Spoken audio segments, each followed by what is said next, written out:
Right. So, Carl, I think there are three fundamental rights: the right to life, the right to liberty, and the right to enjoy your favorite chicken nuggets. Do you like my list?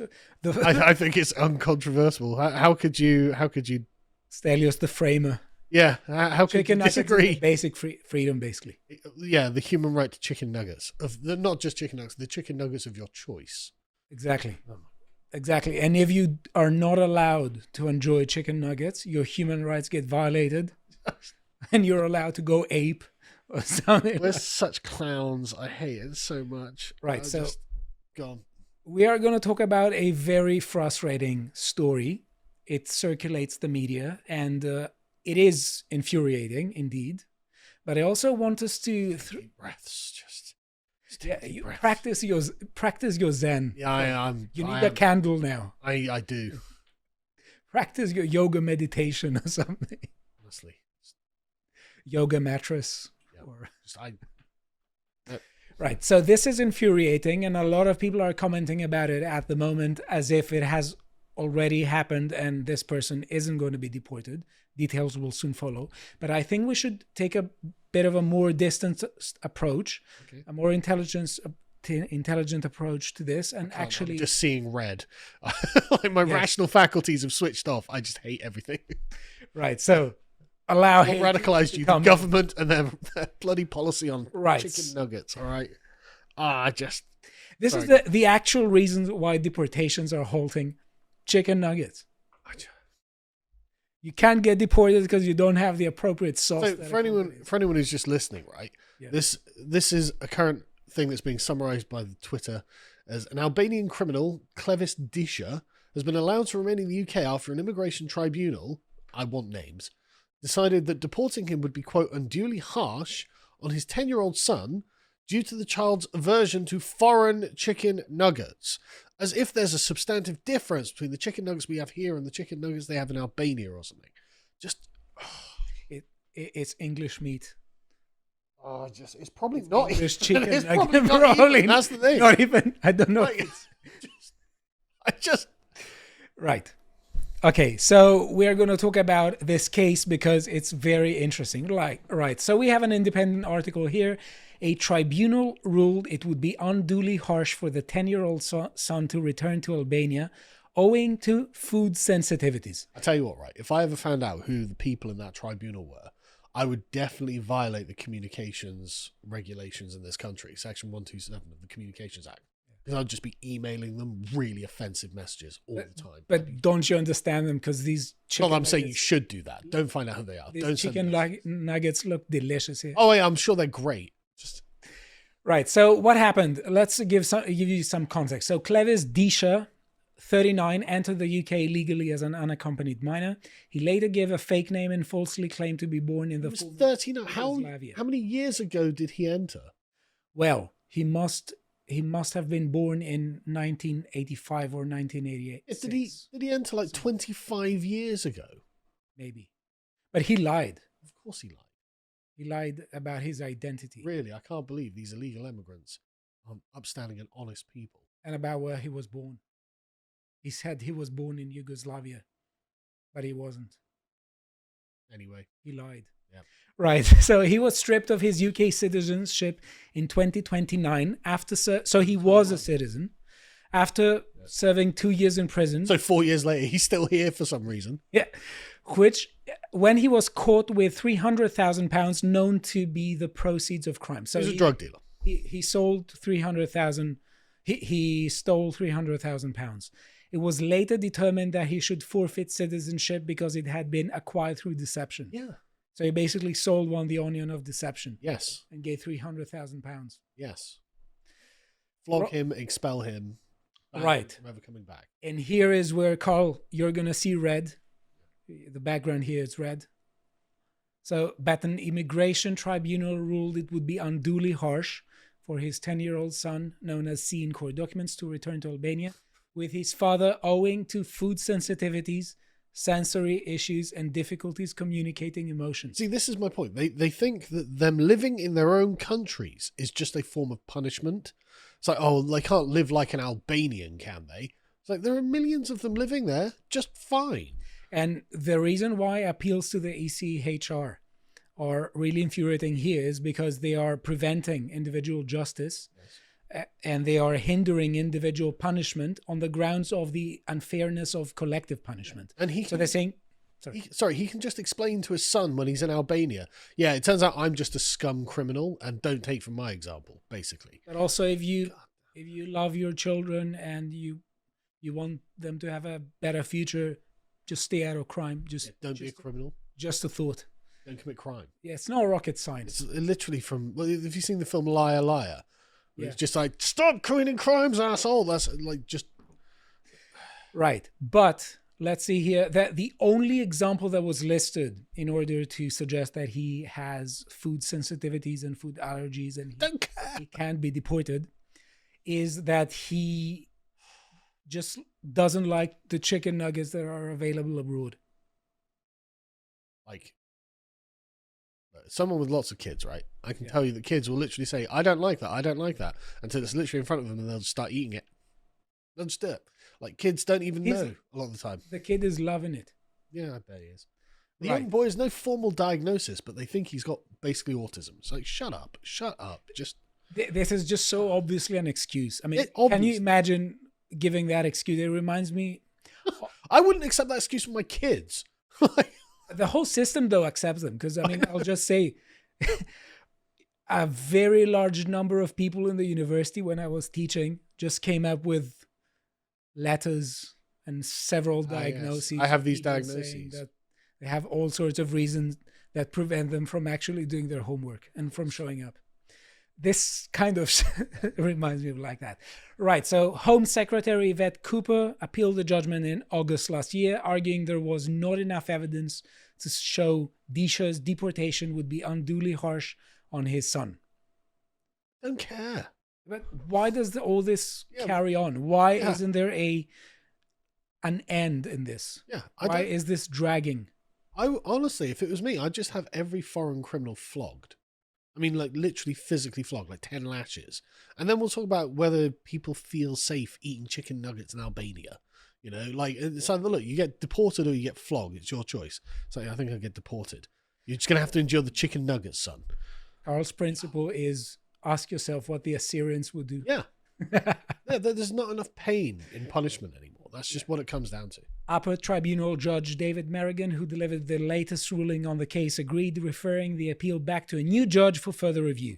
So they basically, Yvette Cooper and Judge David Merrigan are saying that there isn't enough evidence to suggest that this person has sensitivity to food of chicken nuggets outside. But why is there so much time and money devoted to it? This is going to be costing hundreds of thousands of pounds. By the time this is done, it will probably cost us millions.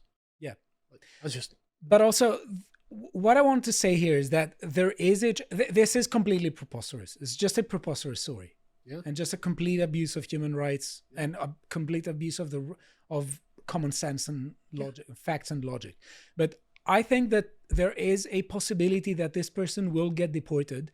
One of the reasons why they have this story is for people... Check the quality of chicken nuggets in Albania. Is for people to say that, look, he isn't going to get deported and actually present a tougher labor position in immigration. And they are trying to do something like that because they're scared of the rise of popularity of reform. Yeah. And we have here several tweets. Here we have from Politics UK, the government has arrested 609 illegal migrant workers this year, a 73% rise since January 2024, after raiding 828 businesses, including nail bars, car washes, and restaurants. Why aren't barbershops mentioned? I don't know, but I mean, we've got at least like 180,000 illegals we're putting in hotels. So you think, okay, well, we've got those there. That could be that done in a month.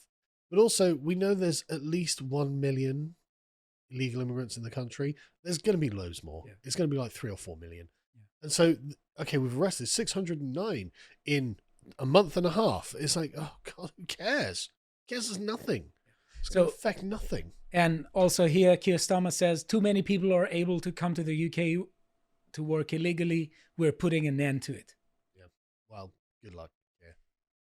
So what I wanted to say, and the reason why I said... I love Rupert. Sorry, I love Rupert Lowe's reply just at the bottom here. Yeah. Like there have been 4,390 enforced returns from your government since August, with just 66 deportation charter flights all year in 2024. These are pathetic stats. With 1 million plus illegal migrants in the country, there should be a flight leaving every hour. He's absolutely correct. I can't wait till he's Home Secretary. He's absolutely correct. And the reason why I think they're doing it, is twofold. First of all, obviously they want to show they want to appear tough in order to say we're tougher than the rest, even though we are humane and the others are inhumane. And it could be the case that they end up deporting that person, that Clevis Disha, with the chicken nuggets affair, but they allow sufficient amount of time for people to talk about this, and they end up saying, look, at the far right was talking about the chicken nuggets, he got deported, it was fake news, all of that. And the purpose of this is to, okay, so we've got like a bunch of headlines, and people will see the headlines and think, oh, something is being done about this, therefore I don't have to worry about it. It's like, nope, there are still millions here, nothing really is being done. This is a symbolic, not even like, it's a kind of showcase. Exactly. That's being used. And that's unfortunate because a lot of people who follow news are still not woken up to the problems of mainstream media, and they are going to see the headlines, and they're not going to sit down and try to form a coherent idea of what is going on.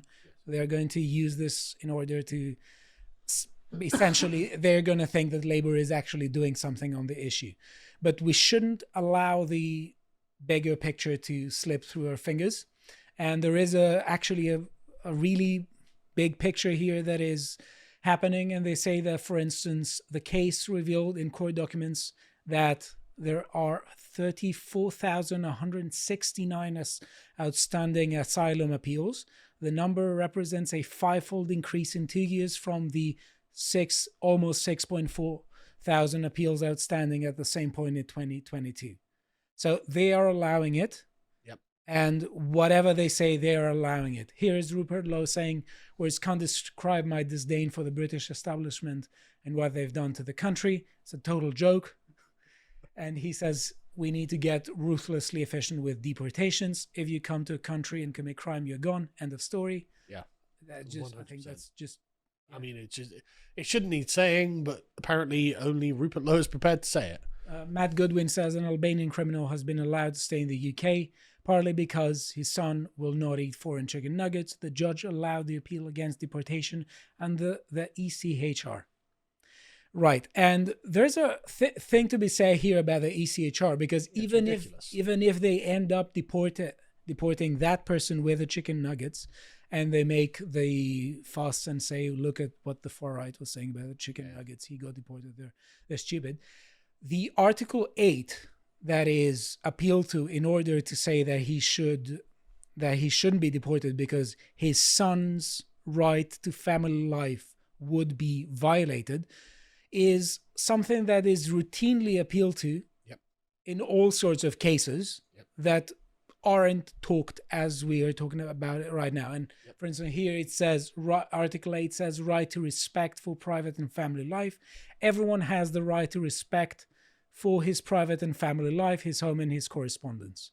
There shall be no interference by a public authority with the exercise of this right, except such as is in accordance with the law and is necessary in a democratic society in the interests of national security, public safety, or the economic well-being of the country, for the prevention of disorder of crime, for the protection of health or morals, or for the protection of the rights and free. Actually, that seems to completely justify deporting him. It seems way more base than it is usually meant to be. Like, oh yeah, we've got a criminal. Well, he just has to go then. So, like, that seems to be an adequate carve out. Yeah. But also, his son doesn't enjoy foreign chicken nuggets. So, sorry, show me where it says there that his son has to enjoy succulent British chicken nuggets. Exactly. Like, no, get out. Which suggests that it is actually the people who are entrusted with appealing to the ECHR have the issue. And let me just say, obviously, having a private and family life is not a positive right, unconditionally speaking. if that were the case, there would be no imprisonment. What if that were the case? There'd be state-funded girlfriends. It's like, sorry, this guy can't get a wife. Well, what about his right to a family life? He needs a woman. Someone's going to have to literally marry him to make that positive right come about. Yeah, and just like you said, Clause 2 seems to be really commonsensical here, but it has been appealed to in a very weird way in order to prevent pedophiles from getting deported. Well, that pedophile needs access to his children. Or if you deport that pedophile, either his human rights are going to be abused in the country of origin, or the rights of his family are going to be abused because he isn't going to be there, which may be a good thing if he's a pedophile. He literally nods the kid. Yes, and we shouldn't forget that whatever Labour says right now, whatever they're saying about how tough they are, and whether they end up deporting Clevis Disha or not and make a mockery out of the chicken nugget situation, we should never forget these headlines like foreign pedophile cannot be deported because it's unduly harsh on his family, migrant shambles as unnamed judge leads pedophile we cannot name stay in the UK because pervert's Pakistani family might disapprove of him lusting after barely pubescent girls. Why are we protecting them from their own actions? And that's just from 3 days ago. Because that's the issue. If the state is supposed to be a parent, well, it's supposed to protect them against everything. Think of the human rights of the paedophiles, Stelios. It's what the British judges can't stop. We have another infuriating headline here. Afghan asylum seeker who attacked Ukrainian woman with box cutter and likely to serve prison time due to mental illness. What's the mental illness? I know it's a condition that makes you attack Ukrainian women yeah, with exactly. box cutter. What? Sorry. Shouldn't he be sectioned away then? Yeah. If he's a violent lunatic? Yeah. Like, oh, no, yeah, so he's got a mental illness. He keeps attacking people, so we just let him go. Yeah. What do you mean you let him go? You've got a moral obligation not to let that guy go, don't you? Yeah, and at the end of the day, it's just a game of numbers. If you try to appear tough by deporting 40 people, that you're allowing 40,000 to come to just cross in the country, you're not that tough. Actually, you're doing your country a disservice. You are not protecting your people. You are actually creating a very bad situation for them. And I think we should end this segment with Denmark's zero refugee policy, yes, which drives down asylum admissions to record low. Coming from a center-left government, it granted just 860 asylum requests in 2024, with Immigration Minister calling the figure historically low. Good start. I'm sure you get that down to 0 by the end of the year. Hi folks, thanks for watching. If you would like more from us and you would like to support us and help keep the lights on, go over to lotuses.com and watch Tonnerson Talks, Connor's latest show about, and this is a very detailed breakdown of the Southport massacre and what happened there. It's very, very comprehensive, and it's one of those things that gets worse and worse and worse the more you hear about it. And then go and follow us on X at lotuseaters_com, and we'll see you next time.